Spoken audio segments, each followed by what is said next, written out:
Shark की comics बहुत rarely मिलती है खोजने पर, और खोजने पर इसका पीडीएफ जब मिला दूसरा शार्क, वो भी अच्छे कलर में, तो मैंने सोचा कि इसकी अच्छी स्टोरी है, आपको फिर मैं एक्सप्लेन कर दूँ इसको, शार्क सीरीज़ की। और आज से 25-26 साल पहले इस प्रकार का पिक्चराइजेशन, इस प्रकार का कॉन्सेप्ट, ये बहुत लाजवाब है। सागर के अंदर की इसकी स्टोरी थी, बड़ा यूनिक कैरेक्टर था शार्क, मुझे लगा था। और ये मार्वल एवेंजर्स का जो वो वाटरमैन है, एक्वामैन, ठीक उसी की तरह से कुछ कुछ है, लेकिन कॉन्सेप्ट बिल्कुल अलग है शार्क का। ये जो मनेश कॉमिक्स में ये सेट देख रहे हैं, इसको मैंने डाला हुआ है, खास करके बम ब्लास्ट और कौन करे कुर्बानी, राम रहीम के, ये दोनों मेरे प्लेलिस्ट में है, आप सर्च कर सकते हो उसे। इसमें से मैंने छील दो संतरा डाला है, तम्बाकू डालना है, अभी हथियारों की धरती मेरा डाला हुआ है अपने यूट्यूब पर, और गजब धमाका नहीं डाला है, मिल गया था मुझे, और ये दोनों कॉमिक्स मैं जल्दी ही डाल दूँगा। आइए देखते हैं इसकी स्टोरी क्या थी। धरती, जिसका 70% भाग घिरा है पानी से।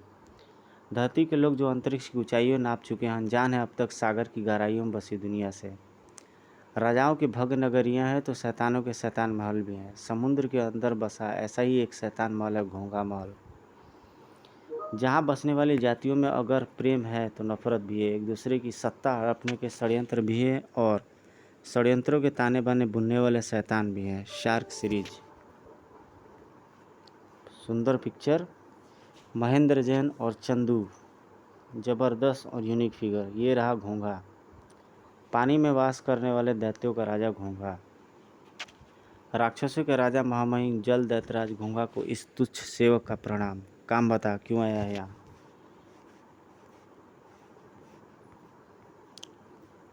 आपके चरणों की धूल लेने आया हूँ दैत्यराज, मुझे अपने चरणों में 3 बार माथा टेक लेने दीजिए। हुंकार, तू जानता है न, घोंघा से मक्कारबाजी अच्छी बात नहीं है। इसके लिए हम राक्षस जाति में तुम्हारी सदस्यता समाप्त कर सकते हैं। माफ़ कर दीजिए जल दैत्यराज, मेरे बाप के बाप से भी अब ऐसी गलती नहीं हुई। उधर देखिए। घोंघा की निगाह उधर घूमी। कहाँ से पकड़ लाया यह मरियल मेढक? यह मरियल मेढक नहीं है जल दैत्यराज, यह जलधार नगरी के सम्राट सुमारू हैं। मैं चाहता हूँ कि आप इसे अपने महल में तब तक कैद करके रखें जब तक कि मैं जलधार नगरी की संपूर्ण शासन व्यवस्था अपने हाथ में नहीं ले लेता। हमने तुम्हारी प्रार्थना स्वीकार की। हुंकार, जाओ जलधार नगरी पर शासन करो और राक्षस जाति का गौरव बढ़ाओ। घोंघा महल से बाहर निकलते समय हुंकार के होठों पर विराजमान थी कुटिलता से भरपूर विजयी मुस्कान। हा हा हा, इसे कहते हैं एक तीर से 2 शिकार। पहला, अब सुमारू को घोंघा की कैद से कोई नहीं छुड़ा सकता। दूसरा, यदि किसी ने सुमारू को घोंघा की कैद से छुड़ाने की कोशिश की तो वह घोंघा को अपनी जानी दुश्मन बना लेगा, और इस प्रकार मेरे दुश्मन व्यर्थ ही सर्वशक्तिमान घोंघा की भेंट चढ़ जाएंगे।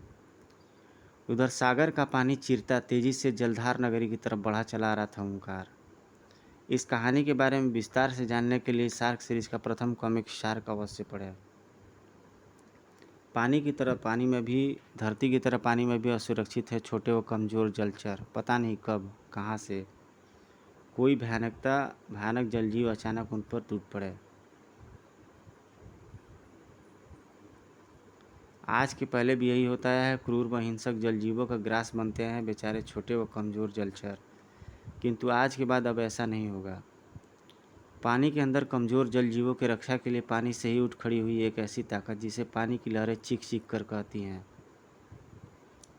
ताकत व शक्ति का विपुल भंडार, पानी के अंदर जन्मा पानी का लड़का, सागर जिसका पिता है, लहरें जिसकी माँ। शार्क। ठहर जा शैतान, जब जब पानी में सिर उठाता है कोई शैतान, तब तक दुश्मन का सर कुचलने स्पार्क पर सवार होकर आता है शार्क। शायद समुद्री जलचर को अपने कार्य में शार्क की दखल अंदाजी पसंद नहीं आई थी, और ना ही पसंद आई थी शार्क की बातें, किंतु शार्क को पकड़ना उस जीव के बूते के बाहर का काम था। आखिर शार्क की रग रग में ही भरी थी शार्क से ही तेजी। युद्ध का पहला नियम है दुश्मन की ताकत को कभी कम ना आंको। और दुश्मन से बचने के लिए मुझे बुलाना होगा अपने दोस्तों को। अगले क्षण शार्क के कंठ से निकली ये आवाज़, शार्क।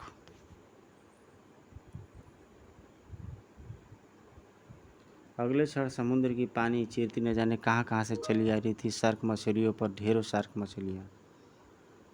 शार्क की आवाज़ पर ढेरों शार्क मछलियाँ। शाबाश मेरी दोस्तों, बता दो अपने दुश्मन को कि शार्क अकेला नहीं है, तुम सब उसकी ताकत हो। शार्क के आदेश पर कैसे न टूट पड़ती अपने दोस्तों के दुश्मन पर शार्क मछलियाँ। अब जो हश्र होगा उसे देख कमज़ोर जीवों पर दादागिरी दिखाना भूल जाएंगे इसके जैसे अनेक खूंखार जल जीव। मछलियों के आक्रमण से बौखलाए षष्ठभुजीय जीव पर शार्क की इसी चपलता से किया शार्क ने प्रहार। असहनीय दर्द से बिलबिला उठा वह षष्ठभुजीय जीव। चीख बच्चे और चीख, किंतु तुझे बचाने आज कोई नहीं आएगा। क्रिया, अब तुझे कैद कर रहा हूँ पानी के बने उस अनोखे टॉर्नेडो में, जिसमें कैद होकर तू हमेशा इस बात पर पछताएगा कि तूने शार्क से टक्कर क्यों ली। पानी के अंदर से उठी वह लहर, तेजी से घूमते उस लहर में चक्कर-घिन्नी होकर रह गया वह षष्ठभुजीय जीव। पानी में अठखेलियाँ करती शार्क की तरफ पलटा शार्क। धन्यवाद मेरे दोस्त, अब तुम जा सकते हो। शार्क के आदेश पर कैसे न लौट पड़ी शार्क मछलियाँ। फिर मिलेंगे शार्क। अपनी लाजवाब सवारी स्पार्क पर सवार होकर अभी पलटा ही था शार्क की चौक पड़ा सामने खड़े उस समय रहस्यमय शख्स को देखकर। जल ऋषि आप, शार्क का प्रणाम स्वीकार करें। आयुष्मान भव। तुम हमारी परीक्षा में खरे उतरे शार्क। अब हमें पूर्ण विश्वास हो गया है कि तुम हुंकार को मारकर पुनः जलधार नगरी को पुनः स्वतंत्र करा सकते हो। हुंकार, जलधार, ये सब आप क्या कह रहे हैं जल ऋषि? कहानी बहुत लंबी है शार्क। बेहतर यही होगा कि हम ज्वालामुखी पर्वत स्थित गुफा में चलकर बात करें, जहाँ तुम्हारी माँ बेसब्री से तुम्हारी राह देख रही है। पगलाया सा जल ऋषि ज्वारका के पीछे चल पड़ा। वह जल ऋषि ज्वारका के एक एक शब्द रहस्य के दलदल में डुबोए दे रहे हैं मुझे, जिसका जवाब ज्वालामुखी पर्वत में पहुंचकर ही मिलेगा। जलधार नगरी के बच्चे बच्चे आँखों में उस समय बढ़ पड़ा दहशत का ज्वार, जब किसी मदमस्त हाथी सा जलधार नगरी से गुजरा हुंकार। हा हा हा हा। जलधार नगरी के कीड़ों, आज से हम तुम्हारे सम्राट हम हैं। फौरन राजमहल के सामने पहुँचो, यह हमारी आज्ञा है। हुंकार के हुक्म का कैसे न पालन करते हुक्म के गुलाम। न जाने कैसा कहर बरपने वाला है अब हमारी जलधार नगरी पर। सम्राट सुमारू का भी कहीं अता पता नहीं है। हुंकार के राज में चैन की एक सांस भी न ले पाएंगे हम। तड़प पर बोला हुआ मासूम, मासूम नहीं, मालूम नहीं बेटा, शायद हमारी ज़िंदगी के दिन पूरे हो चुके हैं। माँ माँ, हम राजमहल की तरफ क्यों जा रहे हैं? स्त्री के जवाब में स्पष्ट झलक रहा था आतंक व भय। राजमहल के चहुं ओर छाई शांति को भंग किए दे रही थी हुंकार की जल भेदी हुंकार। जलधार के वासियों, ध्यान से सुनो। हमें नाश्ते में चाहिए 2 बच्चे, दोपहर के भोजन में 1 मत्स्य मानव और रात के खाने में मत्स्य मानव का बचा हुआ, बाकी बचा पूरा परिवार। नाश्ते में किस दिन किस परिवार का नंबर आना है यह उस दिन बताया जाएगा। बताने के बाद वह परिवार हमारा भोजन बनने के लिए तैयार रहा। और हम आज नाश्ते के लिए 2 बच्चे चुन रहे हैं। भीड़ में खड़े जिस जिस बच्चे के गले में यह भाले धंसेंगे वही आज हमारा नाश्ता बनेगा। आतंक के साए में डूबी हर माँ को अपने आंचल में छुपा लिया अपने लाल। हे जल देवता, मेरे बच्चे की रक्षा करना। माँ। सनसनाते हुए आए हुंकार के फेंके दोनों भाले। एक बच्चे के निकट से हवा की भांति गुजरे मौत के ये दूत। राहत की लंबी सांस ली उसने, किंतु इतने खुशनसीब कहाँ थे 2 मासूम जिनके गले में धंस गए थे 2 हुंकार के भाले। सेनापति, साय खच सेनापति, इन दोनों चीज़ों को मसाले के साथ तलकर हमारे नाश्ते की मेज़ पर परोस दिया जाए। जो आ गया सम्राट। भालों की नोक पर बच्चों को उठाए राजमहल की तरफ चल पड़े वे सैनिक। हा हा हा। बच्चों का नरम नरम मसालेदार मांस खाकर कुछ ही दिनों में मेरी सेहत अच्छी जाएगी। आखिर जंग लड़ने के लिए खुराक भी तो अच्छी होनी चाहिए ना। उफ, यह वहशियत का कैसा नंगा नाच था, यह हैवानियत का कैसा गंदा खेल था यह। क्या कोई नहीं जो हुंकार के इस दरिंदगी भरे खेल का खात्मा करेगा, जो पोंछ सकेगा जलधार नगरी के इन बेगुनाहों के आंसू। ज्वालामुखी पर्वत, ठहरो शार्क, यही है हमारी मंजिल। महारानी रिया समेत चौंक उठा। ज्वालामुखी पर्वत स्थित इस गुफा में मौजूद हर शख्स वो कहाँ है? जल्लेसी जारका, आप अकेले आए हैं? धैर्य रखिए महारानी, वो देखिए वो रहा आपका अपना शार्क। अपना प्रिय सवारी स्पार्क पर सवार शार्क देवदूत की भांति प्रतीत हो रहा था, जिसे पगलाया सा निहारता चला गया हर शख्स देखकर। शार्क, प्रणाम माँ। जुग जुग जियो बेटे, अब मुझे पूर्ण विश्वास हो गया है कि तुम ही अपने पिता को हुंकार की कैद से वापस ला सकते हो, किंतु मेरा अपना एक जीवन एक पहेली बनकर रह गया है माँ। मुझे बताओ यह सारा किस्सा क्या है? तब महारानी रिया ने उसे कह सुनाई अपनी सारी कहानी, जिसे सुन उमड़ पड़ा था शार्क के चेहरे पर क्रोध का ज्वर। हुंकार की कैद से जलधार नगरी अवश्य स्वतंत्र होगी माँ, यह शार्क का अपना माँ से वादा है। शार्क के जन्म की रोमांचकारी गाथा जानने के लिए पढ़े शार्क का प्रथम कॉमिक शार्क। राजगुरु प्राक्षी, जल ऋषि जारका, आप मेरे साथ आइए, मुझे आपसे कुछ आवश्यक बातें करनी है। गुफा से बाहर जाते शार्क को देखकर महारानी रिया के मुखड़े पर घूमड़ रहे थे गहन पश्चाताप के भाव। हमें माफ़ करना पुत्र, हम चाहकर भी तुम्हें यह न बता सके कि तुमने हमारी कोख से नहीं बल्कि उस माँ की कोख से जन्म लिया है जो धरती पर न जाने कहाँ रहती है। राजनगर, जिसके दक्षिणी हिस्से को चूमती है सागर की लहरें है।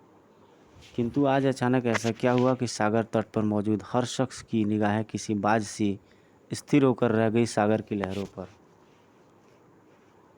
जहाँ सागर का छाती फाड़कर बाहर निकल रहा था यह अनोखा जलीय गोला, जो ढला था हीरे के आकार में। गेंद से लुढ़कते चले आते इस अकल्पनीय अजूबे को देख भला किसे ठहरना था वहाँ पर। भागो मेरे कपड़े, इंस्पेक्टर वागले को फ़ोन करो। खबर पाकर बिजली की भांति सी गति से चल पड़ा राजनगर का सबसे तेज तर्रार खुर्राट और राजनगर पुलिस की शान समझा जाने वाला इंस्पेक्टर वागले। अभी समुद्र तट पर पाए गए उस व्यक्ति का रहस्य ही न सुलझ पाया था कि यह नई बला सिर पर आ पड़ी। साहब वो देखिए, ओ माय गॉड, ये ऐसा क्या देखा था इंस्पेक्टर वागले ने जिस पर ठहरी रह गई उसकी नज़र। ये क्या, सड़क पर गेंद की भांति लुढ़का चला रहा था जलीय गोला। 90 के एंगल में मोड़ डाली ड्राइवर ने पुलिस जीप, किंतु कहाँ बचा पाया वह अगले क्षण हुई यह अनोखी टक्कर। किसी शराबी से लहराती पुलिस जीप ने कर डाला था इस दीवार का सत्यानाश। क्रैश। जलीय गोले के अंदर से निकली उस बेहोश स्त्री की आंखों फाड़े देख रहा था इंस्पेक्टर वागले। साहब जी, इस जलीय गोले के अंदर से एक बेहोश महिला बाहर निकली है। तो क्या तुम्हारे विचार से इसमें से हाथी का बच्चा निकलना चाहिए था? जी हाँ, जी नहीं सर, हाँ नहीं। बेचारा हवलदार गड़बड़ा सा गया इंस्पेक्टर वागले की तीखी मिर्च जैसी बात सुनकर। राजनगर सिटी हॉस्पिटल, इसे कुदरत का करिश्मा ही कहा जा सकता है इंस्पेक्टर वागले। यह संसार की पहली ऐसी हैरतअंगेज घटना है। महिला को होश आया डॉक्टर पांडे? वो अभी बेहोश है इंस्पेक्टर वागले, किंतु जल्द ही उसे होश आ जाएगा, तब हम पता कर सकेंगे उसके उस अद्भुत जलीय गोले में कैद होने का रहस्य। हॉस्पिटल से बाहर निकलते समय भी वागले के दिमाग में था विचारों का जुलूस। क्या यह महज संयोग है कि पहले समुद्र तट पर एक व्यक्ति बेहोशी की हालत में मिला था और यह महिला? कहीं न कहीं इन दोनों घटनाओं में कोई संबंध है और इसके बीच की कड़ी तलाश करने के लिए मुझे उस व्यक्ति से मिलने मेंटल हॉस्पिटल जाना होगा। कुछ ही क्षणों में हवा से बातें कर रही थी इंस्पेक्टर वागले की मोटर बाइक। समुद्र की गहराइयों में कहीं न कहीं अवश्य ही कुछ ऐसा घटा है जो मानव के लिए अकल्पनीय है, किंतु वो है क्या? जलधार नगरी का बच्चा बच्चा आंखें फाड़े देख रहा था उसे, जो राजपथ पर भूत की तरह विचर रहा था। कौन है ये? क्या इसे हुंकार का भय नहीं है? शार्क। मदमस्त हाथी से चलते इस शख्स पर निगाह पड़ी हुंकार के सेवक की। हुंकार की मर्जी के बिना राजपथ पर इस तरह विचरण कर रहा, क्या तुझे सम्राट हुंकार का खौफ नहीं है? बर्फ सी सर्द थी उस शख्स की आवाज़। खौफ वो खाता है मेढक के बच्चे जो मौत से डरता है। मौत का दूसरा नाम है शार्क।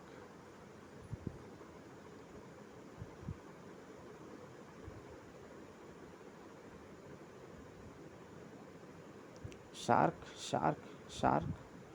हाँ, शार्क, जो जलधार नगरी का असली वारिस है। जो जलधार नगरी को हुंकार के आतंक से मुक्ति दिलाने आया है, जो हुंकार की हुंकार हमेशा के लिए खामोश करने आया है। सागर जिसका पिता और लहरें जिसकी माँ है।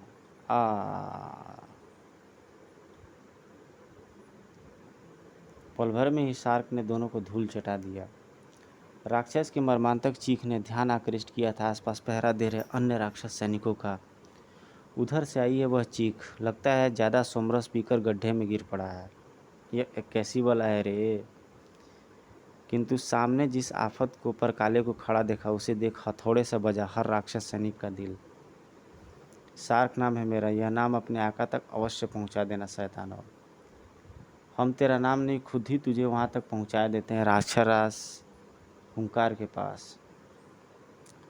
लगता है शार्क की बात तुम्हारी समझ में नहीं आई है। खैर, और भी तरीके हैं शार्क के पास अपनी बात समझाने के, जैसे पानी के विशाल लहर जो तुम्हें सीधा हुंकार के पास ले जाकर कपट के गई। पानी के वह गोल गोल घूमती लहरों में चकर घिन्नी बनकर रह गया हर राक्षस सैनिक। अपना कार्य पूरा कर चल पड़ा शार्क, इस बात से बेखबर कि कोई पीछे उसका पीछा कर रहा है। ज्वालामुखी पर्वत के निकट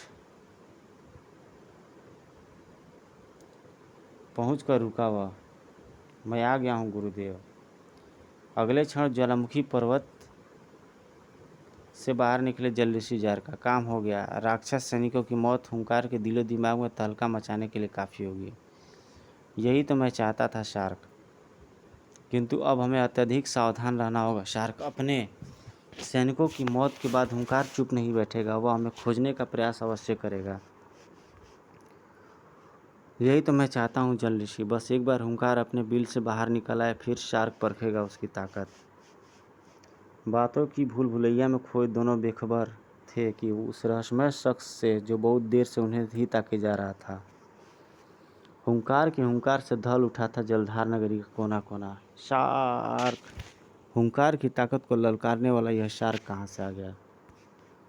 जहाँ तक मैं जानता हूँ, सोमारू की दूसरी पत्नी जगीता का बेटा अकिलेचा अभी इतना छोटा है कि वह शार्क जैसा ताकतवर नहीं बन सकता। शार्क अवश्य जल ऋषि जारका के दिमाग की उपज है महाराज। जब तक वह बूढ़ा जिंदा है, जलधार नगरी पर हमेशा उसकी काली छाया मंडराती रहेगी। ठीक कहा सेनापति गोखरू। जल ऋषि की सांसें टूटी तो शार्क अपने आप दम तोड़ देगा। इसी पर लंबे होते चले जा रहे थे वार्तालाप को भंग किया इस राक्षस गुप्तचर ने। क्षमा कर राक्षस राज, कोई जल टापू के निकट आपसे मिलना चाहता है। कौन हो सकता है वह? कुछ क्षणों पश्चात अपने भेल रथ पर सवार पानी को मक्खन सा काटता जल टापू की तरफ बढ़ चला था हुंकार। मुझे हर क्षण चौकस रहना होगा, हो सकता है जल टापू पर दुश्मन मुझ पर घात लगाए बैठा हो। जल टापू, समुद्र के गर्भ में स्थित वो टापू जहाँ छोटी सी मछली भी आने से कतराती है। कारण ये है नरभक्षी पौधे जो चट्ट से हजम कर जाते हैं समुद्री जीवों को। किंतु यह कौन थी जिसकी आंखों में गहरी चमक स्पष्ट झलक रही थी? हुंकार के वेल रथ को जल टापू की तरफ बढ़ता देख मुझे तुम्हारा ही इंतजार था हुंकार। हुंकार भी चौंक पड़ा था उस स्त्री साया को देखकर। कौन हो तुम? जानना चाहते हो हुंकार? तो देख लो मैं कौन हूँ। पलटा जो उस स्त्री साया ने अपना निकाब तो पगलाया सा खड़ा रह गया हुंकार। रानी जगीता, सम्राट समारू की दूसरी पत्नी? किसी नागिन सी फुंकार थी रानी जगीता के स्वर में। हाँ, तुम्हारे साथ, और बदले में तुमसे कुछ मांगने आई हो। मेरा साथ? कैसा साथ? क्या चाहती हो तुम मुझसे?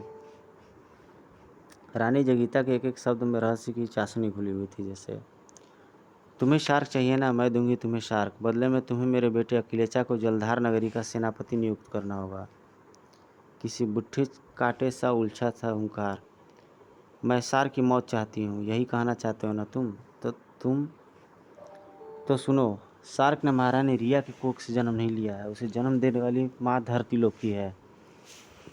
मेरे बेटा अकिलेचा के रहते शार्क कैसे पानी की दुनिया में अपनी धाक जमा सकता है? वैसे भी यदि शार्क जीवित रहा तो तुम्हारे लिए भी खतरा बना रहेगा, और फैसला तुम्हें करना है हुंकार।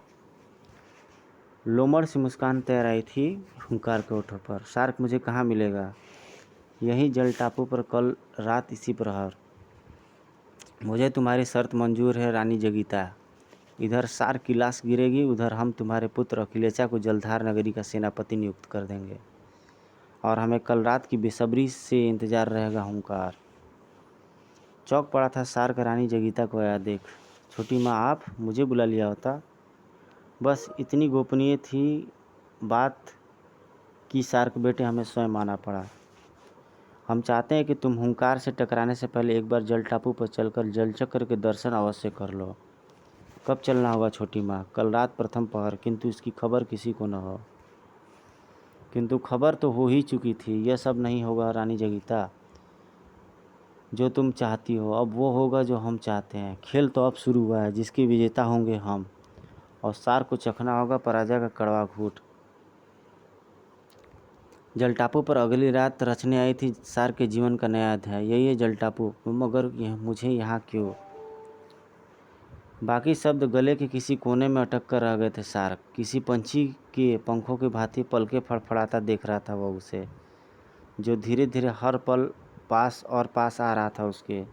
हा हा हा हा, तेरा खेल खत्म हुआ सार्क, देख तुझे मौत देने खुद आया हुंकार। ओह हुंकार।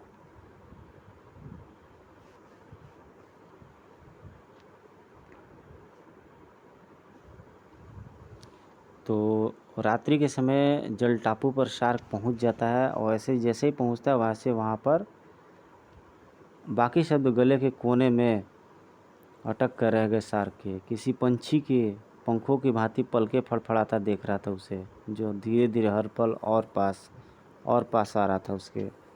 हा हा हा हा, तेरा खेल खत्म हुआ शार्क, देख तुझे मौत देने खुद आया हुंकार। अद्भुत पिक्चराइजेशन इस पेज की, शानदार पिक्चर। हुंकार मौत निकट देख भागा हुआ, मुझे मत मारो मत मारो मत मारो, मुझे मत मारो। किंतु भागने का अवसर कहाँ दिया शार्क को जल टापू पर उगी उन नरभक्षी बेलों ने। मुझे मत मारो। किसी अजगर सी शार्क के पैरों से लिपट चुकी थी वह नरभक्षी बेल। उसी क्षण सनसनाता आया हुंकार का यह विचित्र सा शस्त्र। जल टापू पर जुगी शार्क की अंतिम मर्मांतक चीखें। शार्क अपने प्रिय दोस्त स्पार्क पर सवार होकर चला आ रहा था शार्क। छोटी माँ के अनुसार इस जल टापू पर करने हैं मुझे जलचक्र के दर्शन। उफ, एक और शार्क, विधाता का यह कैसा खेल था। खुद शार्क भी हैरान था दूसरे लहूलुहान पड़े हुए दूसरे शार्क को देखकर। तो दूसरा शार्क मर चुका है यह तो। हैरत का सागर ठाठे मार रहा था हुंकार के चेहरे पर भी। यदि शार्क तू है तो फिर वह कौन था जो अभी भी हुंकार के हाथों मरा है? यह कौन है इसका पता बाद में लगाएगा शार्क, पहले तेरी सांसें छीन लूंगा जलधार नगरी और इसकी मौत का बदला। हुंकार के शहर को देखला छोड़ दे शार्क, अन्यथा तेरा अंजाम भी इस नकली शार्क की तरह होगा। तेरा जुल्म बहुत हो चुका शार्क, बता मेरे पिताश्री को कहाँ कैद किया है तूने? अपने पिताश्री को अब भूल ही जा शार्क, उसे तो अब विधाता भी नहीं खो सकता। शार्क शार्क है सुनकार, तुझे बताना ही होगा मेरे पिताश्री का पता, और बताना होगा कि तू जल टापू पर किस लिए आया था। सुनना चाहता है तो सुन, मैं तेरी हत्या करने आया था, किंतु तेरे बदले में यह दूसरा शार्क मारा गया। क्रोध का दावानल फट पड़ा था शार्क के हाथों में। आज तेरी भी जल समाधि बनेगी इसी जल टापू पर। शार्क शार्क की आवाज़ पर भला कैसे न चली आती शार्क की ये दोस्त शार्क मछलियाँ, जिन्होंने भंभोड़ कर रख डाला था हुंकारी की शार्क सेना को, राक्षसी सेना को। शार्क के चीते जैसा प्रहार झेल न पाया हुंकार। मार डाला रे, अब मेरे आज के डिनर का क्या होगा? किसी ज्वालामुखी सा फटा था शार्क। बता हुंकार, मेरे पिताश्री को कहाँ कैद किया है तूने? कभी नहीं बताऊंगा शार्क, अब तू बचाने के लिए जीवित भी नहीं रहेगा। शार्क स्वयं खोज लेगा अपने पिताश्री को। हे सागर, मुझे इस पापी का अंत करने के लिए अपनी जल तलवारों का बिछौना दो। अगले क्षण सागर के पानी पर उभर आई ढेरों तलवारें, किंतु शार्क ने कहाँ करना था जलधार के उस नगरी को, हत्यारे को माफ नहीं। मौत का वह हाहाकारी रूप देखकर हुंकार के कंठ से उबल पड़ी भय मिश्रित चीख। सागर के पानी में लाल रंग सा घुलता चला गया था हुंकार का रक्त। जल तलवारों के बिछौने पर हमेशा के लिए सो गया था ओंकार, फिर कभी जलधार नगरी के मानवों का भोजन न करने के लिए। रक्त रंजित पड़े दूसरे शार्क को बाहों में फपक कर रो पड़ा शार्क। ओंकार का संहार कर न जाने यह कैसा जिंग जीता हूँ मैं, न जाने अपने पिताश्री को हुंकार की कैद से आज़ाद करवा पाया और ना ही जान पाया तेरा रहस्य। मेरा रूप धरकर मेरा ही जीवन बचाकर तूने शार्क पर एहसान का जो कर चढ़ाया, वो तेरा एहसान जानकर ही मैं चुका पाऊंगा। मैं तेरा रहस्य जानकर ही रहूँगा दूसरा शार्क। हा हा हा हा। इस दूसरे शार्क का रहस्य सिर्फ मैं जानता हूँ। मेरे ही खेल का मोहरा बनकर हुंकार के हाथों मरा है यह नकली शार्क। खेल तो अभी शुरू हुआ है शार्क, अभी तो बहुत कुछ होना बाकी है इस खेल में, बहुत कुछ। तो लगता है कि अगली स्टोरी और बेहद शानदार होने वाली है गाइस। ज़रूर इस स्टोरी को चुनें और अगले एपिसोड में, अगले पार्ट में मैं इसका नेक्स्ट पार्ट जो है कि अपलोड कर ही दूंगा। आप लोग ज़रूर उसे सुनिएगा। प्यारे दोस्तों, आप भी हैरान है ना इस दूसरे शार्क को देखकर? कौन है यह दूसरा शार्क जिसने अपने प्राण देकर बचाया शार्क का जीवन? कौन है वो खिलाड़ी जो खेल रहा है यह खास सारा खेल? कौन है वो शख्स जो जल टापू पर लेकर आया था इस दूसरे शार्क को? दिमाग में घुमड़ते इन सुलगते सवालों का दहकता जवाब लेकर आ रहा है पानी के बेताज बादशाह शार्क का तीसरा धमाकेदार शाहकार, बेगुनाह। गाइस, बहुत जल्दी मैं बेगुनाह कॉमिक्स डाल दूंगा। इसकी स्टोरी खुद मेरे को आपको सुनाने का एक्साइटमेंट है कि जल्दी से जल्दी बेहतरीन स्टोरी आपको मैं सुनाऊं, आप भी इसको एंजॉय कर सको। और गाइस, जल्दी मैं आपसे मिलूंगा नेक्स्ट वीडियो में। Till then take care, good bye, जय हिंद।